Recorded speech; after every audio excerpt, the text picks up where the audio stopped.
Fire X-Men. Voltamos com mais um episódio de X-Men. Talvez eu vou mudar um pouquinho o nome do título, tá? Ao longo do episódio eu vou falar muitas vezes que é Eu Magneto, que é um pouco verdade, porque se centraliza ali na Epic Collection do I Magneto. Só que eu acho muito importante também, e talvez é o ponto mais alto aí do podcast, que é a Giant Size Avengers, escrito pelo Chris Claremont, que é a primeira aparição da Vampira.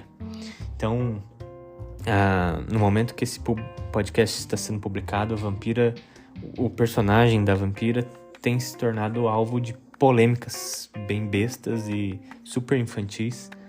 Então vou trocar um pouco aí o nome para ver se atenta uma galera, né, que talvez vai descobrir a origem da Vampira pelo podcast. Então é isso que eu tenho de disclaimer antes do podcast, e tenha um bom podcast. Qualquer coisa, me avisa aí ou me xinga. Isso é amizade. Falou!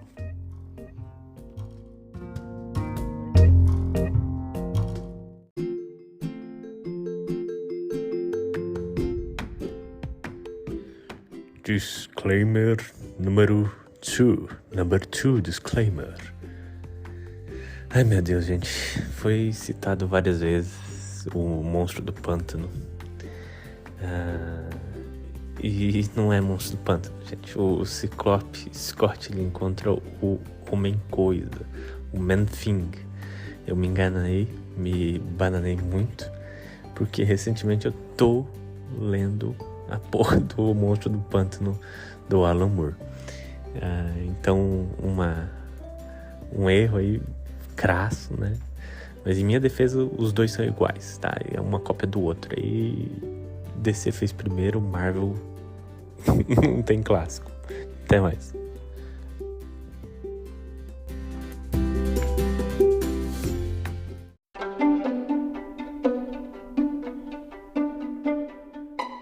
GB Fire Autoconhecimento. É uma zoeira, mas nem tanto. No sentido que hoje é mais um episódio de X-Men, continuando ali a ordem da Epic Collection. E eu fui rever, né, os episódios antigos, tô fazendo vídeo no YouTube. E que diferença, né? Eu não sei se eu aprendi melhor a fazer o podcast, né? Você vai fazendo e vai aprendendo melhor. Ouvi bastante lá do Utopia X, né, para aprender como é que se faz direito. Ou realmente eu gostava mais da Era Claremont, né, que eu dou mais atenção, né, e eu não consigo cobrir uma Epic Collection inteira em um podcast, né, sendo que lá na Era Stan Lee e Jack Kirby eu conseguia de boa. Às vezes até sobrava tempo. Mas que legal, né, eu me vejo agora, né, como podcaster, já vou engrenando melhor nas coisas que eu gosto de falar. Tanto que aqui, né, é quase que 1/3 de uma Epic Collection que vocês vão acompanhar agora no X-Men Eu Magneto. Então vamos lá, a gente volta com um pequeno recap lá, que a gente viu a Mariko já se relacionando com o Logan ali.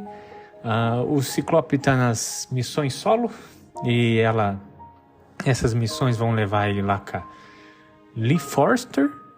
Acho que ela tem até um parentesco ali com algum cara do Monstro do Pântano, tanto que o Ciclope se bate, né, com o Monstro do Pântano.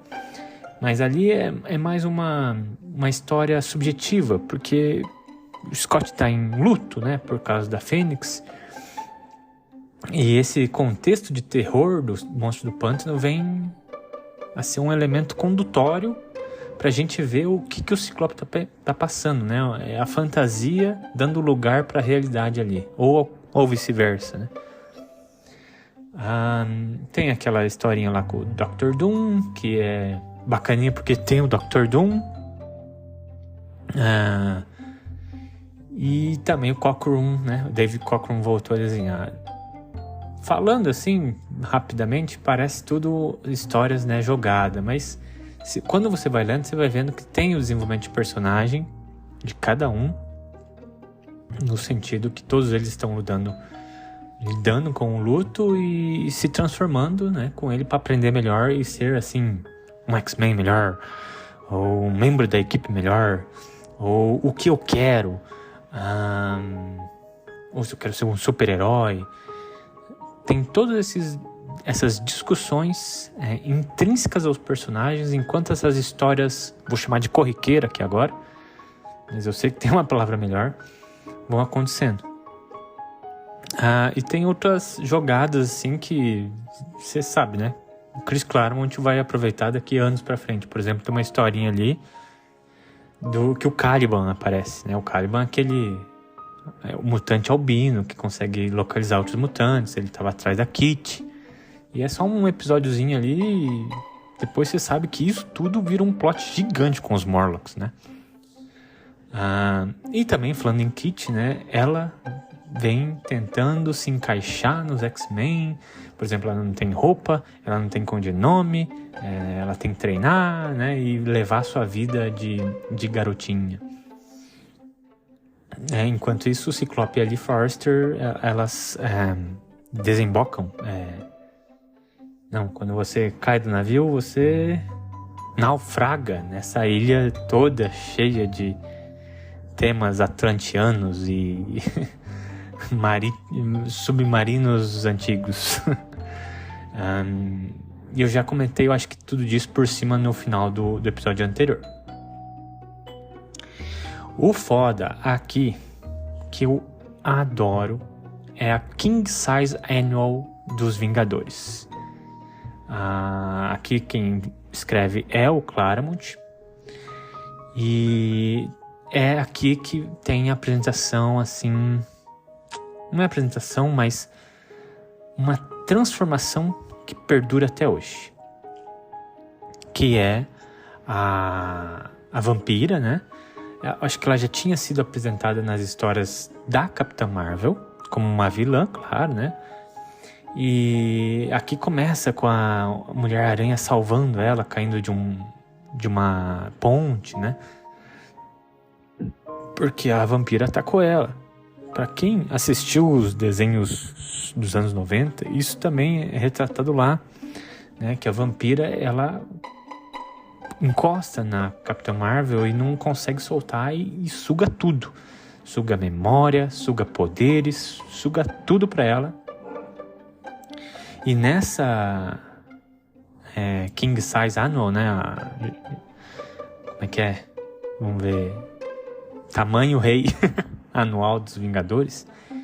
É retratado isso, né? Tem toda ali uma missão dos Vingadores tentando impedir os planos da Mística e a sua Irmandade dos Mutantes do Mal. Eu não sei como é que ficou no português, mas é The Evil Brotherhood of Mutants, né? Que a Mística tá tocando agora. Junto, né, com a sua filha adotiva, a vampira toda maléfica. Nessa época ela era desenhada tipo com capuz, um queixo meio quadrado, assim, uma fisionomia até um pouco mais masculina, né, maior, mais forte. E eu também queria citar o desenho. O desenho é do Michael Golden. E isso, pra mim, fomenta a minha opinião que os gibis não deviam ser mensais. Cara, quando você dá tempo pro desenhista desenhar bem, os desenhos ficam outro nível. É sem comparação com qualquer... Pode pegar aí John Byrne, pode pegar Jack Kirby, pode pegar qualquer desenhista aí bom. Compara com o desenho de uma King Size, do manual, de um especial, de uma minissérie. É sem igual, cara. É sem igual. Aqui nessa anual, os desenhos são, assim, magníficos. Magníficos mesmo. Por isso que eu sou da opinião que devia ir para o modelo europeu, não ser mensal, tirar essa parte industrial de desenho. Quando você deixa a arte industrial, fode tudo. Quem dizia isso era o Tolkien, né? O autor do Senhor dos Anéis. Quando você deixa a coisa produtiva, vai foder com a arte e vai cair em qualidade. E aqui é um exemplo super crasso disso. Bom, a missãozinha dá certo, né? Eles impedem os planos da Evil Brotherhood of Mutants, junto com os Vingadores. E acho que é importante o final. Aqui o Claremont, ele vai remeter a uma história ali um pouco pregressa de quando saiu esse anual, que é a história do Marcos, né? Esse Marcos era uma entidade galáctica. Ele rapta a Capitã Marvel, ele prende ela nessa outra realidade, entre aspas, se apaixonam, entre aspas, ela engravida, entre aspas, ela tem o filho dele, porque eles estão apaixonados, entre aspas, de novo, o filho era o Marcos o tempo todo, que essa era a chance dele se metafisicar no mundo real nosso. Então ele engravida a Capitã Marvel dele mesmo. Uma loucura. E depois ainda, eu acho que na própria lore dos Vingadores é descoberto que o Marcos não se apaixonou pela Capitã Marvel, nem ela. Ele controlava ela mentalmente. Ou seja, se antes era subjetivo, aqui o Claremont joga na sua cara. Aquilo foi estupro, com todas as letras. Ela estava sendo abusada mentalmente e fisicamente por essa entidade. E como na época os autores meio que ficaram na subjetividade, no interplanos, entre linhas, ficava a interpretação. E os Vingadores não fizeram nada. Aqui a Carol Danvers, ela xinga, ela fala: vocês são os filhos da puta que me deixaram passar por aquilo lá. Vocês estavam vendo tudo aquilo e me deixaram, sabendo que tinha uma coisa errada. Então, dessa maneira, o Claremont, que eu acho que se afeiçoou um pouco a Carol Danvers, vem fazer essa retratação histórica e novelística da Carol Danvers, né, quanto uma personagem abusada fisicamente e mentalmente, e de uma certa maneira artisticamente, porque para alguém escrever isso tava cagando, né, pra personagem, e falou: vou fazer qualquer merda aqui, né, qualquer merda mesmo. E o Claremont, né, na sua total sensibilidade com as personagens femininas, vem e faz essa reparação quanto a Carol Danvers. E no final ela fala: eu não quero mais ter nada a ver com vocês, Vingadores.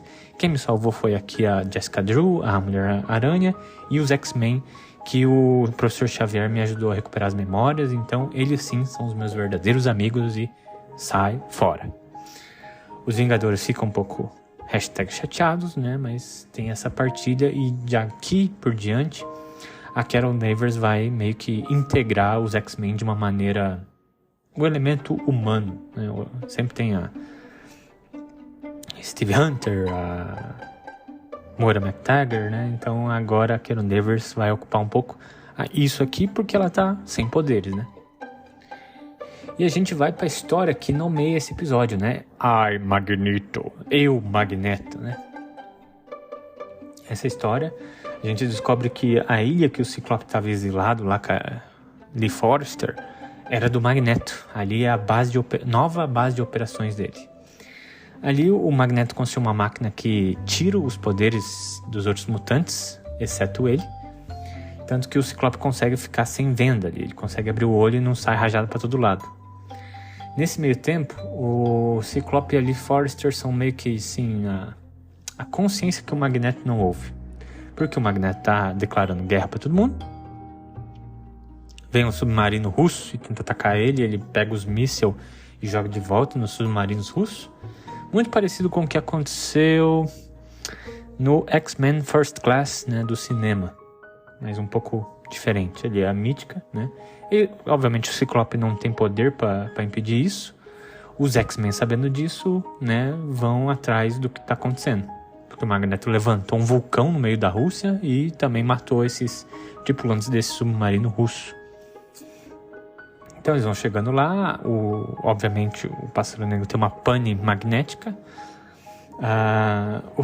O Xavier está a bordo do barco Dejatórios 2. Para quem ouviu os outros programas, eu expliquei, né, que isso é uma referência direta à Princesa de Marte, do Edgar Rice Burroughs, que eu sou fanático, adoro. E aqui o Dejatórios 1 foi destruído lá pelo Roy Thomas no final do run dele no Sentinelas Vivem. Então o Corbeau aqui, ele comprou outro barco e deu o mesmo nome, só que Dejatórios 2. Então o Xavier também está se dirigindo à Ilha do Magneto. Os X-Men chegam lá.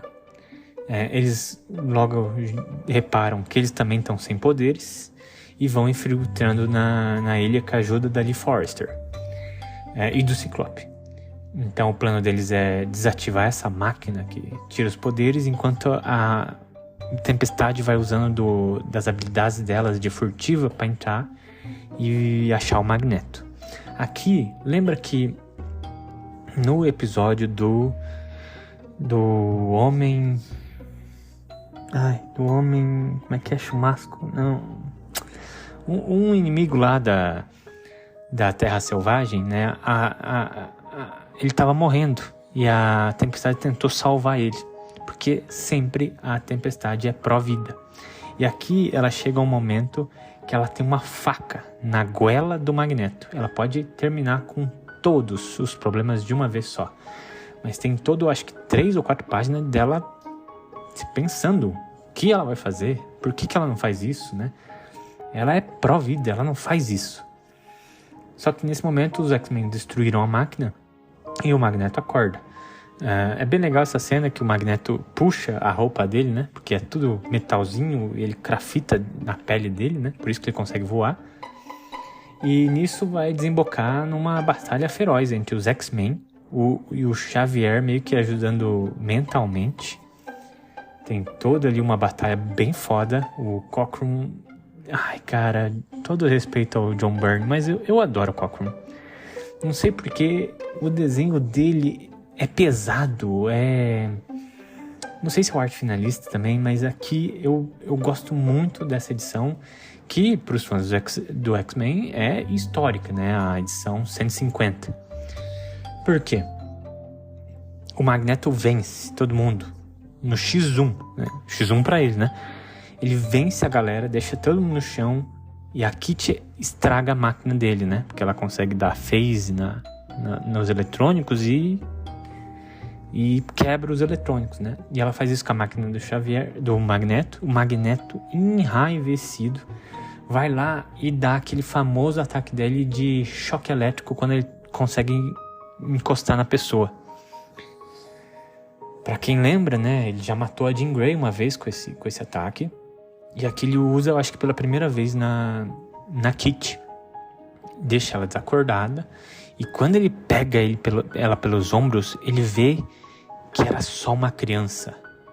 Ele, né? No inglês It's just a child, né? É uma criança que nem as crianças dos campos de concentração nazista.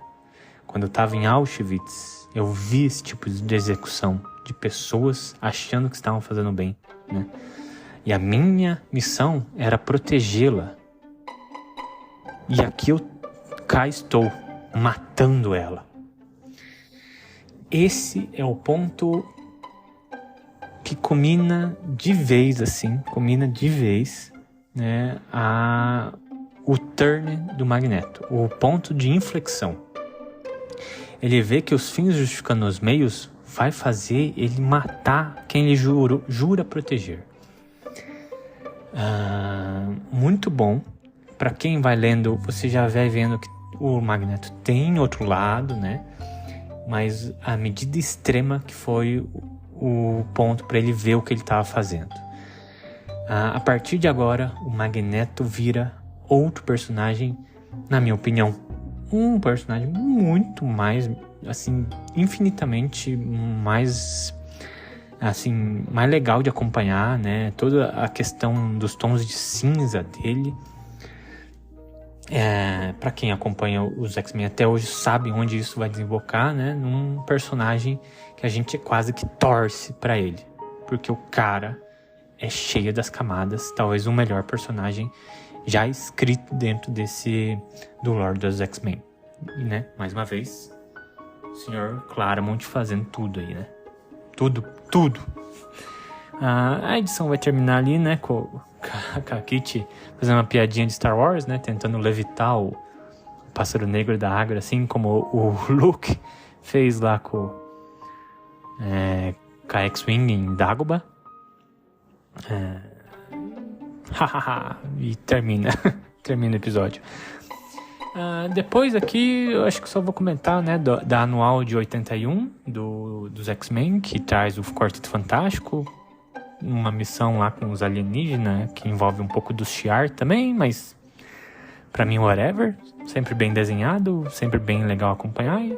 E também a Marvel Fanfare, que vai envolver o Anjo lá na Terra Selvagem, vai curar, por assim dizer, o Sauron, porque ele é meio amaldiçoado, né, de se transformar num pterodátilo vampiro, né?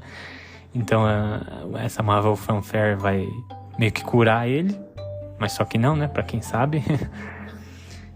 Tem o Homem-Aranha também em algumas aventuras, mas né, que nem qualquer especial, difícil você ter alguma coisa muito importante que nem foi a King Size Annual dos Vingadores, que foi assim magistralmente foda.